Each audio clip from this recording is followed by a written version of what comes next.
Hi, my name is Dipanjan and welcome to the third edition of this video journal on anxiety. So let me quickly summarize what we learned in video 1 and video 2. In video 1, we acknowledge the fact that most of us feel extremely anxious. We feel overwhelmed by situations around us. And most of us are forced into inaction and we don't really take any action. And that's where we suffer for years together. In my case, which is probably 20 plus years. And we decided that we'll take action, imperfect action, maybe even incomplete action, but action is better than inaction. In our second video, we wanted to understand where do we start, and this is where we took help from Francis Bacon.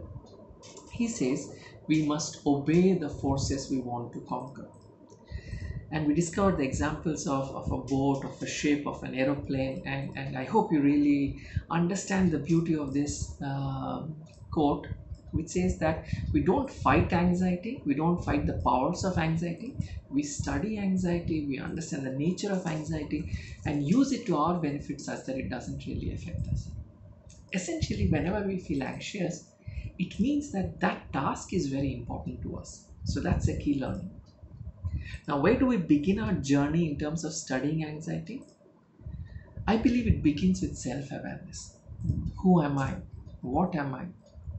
We could do a quick check. You see, we are aware of a lot of things around us. So, if I ask you how much money is in your purse, you'll probably be able to answer that accurately. You're watching the video, yes, but probably you would also be accurately aware of what's the battery percentage left in your mobile phone. There are a lot of other things, your height, your weight, you're aware of yourself.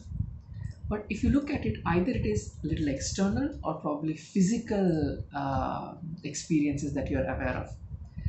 But when we get into a little subtler detail, like your mental space or your mental state, we're probably not so very clear about how or what state do I currently apply.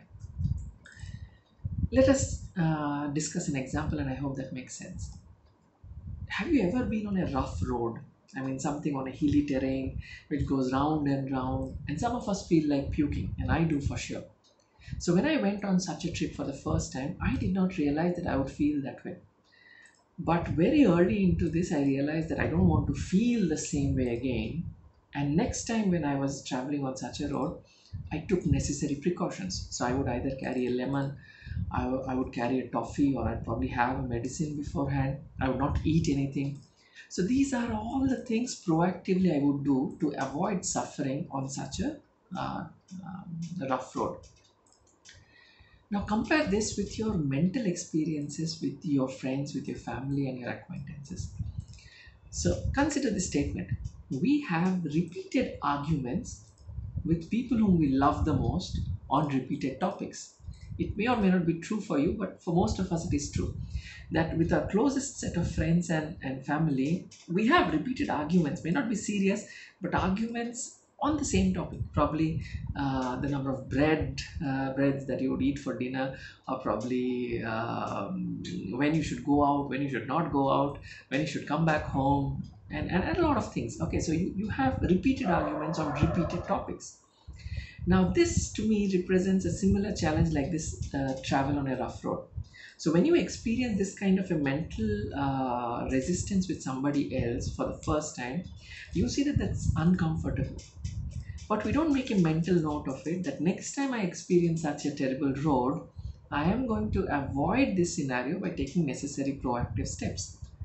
But what happens in reality is we fall into the trap again and again and again, and you will see that there is a trigger that probably your husband, your wife, your parents, and that trigger leads you to completely lose your control and jump into that situation. So this is where we act stupidly. When it comes to physical well-being, we take utmost care so that we don't suffer again and again.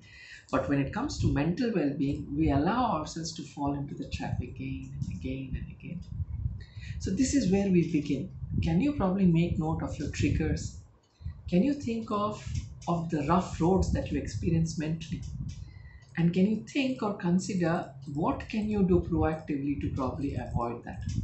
And that would be our activity or probably practice that we would like to indulge in until you watch the next video.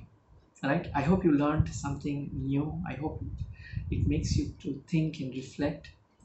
And do share your comments if you agree, if you disagree. It would be a form of learning for me as well. But this is where we begin. We begin by being more self aware. Right? Thank you so much. Thank you for your time. See you again.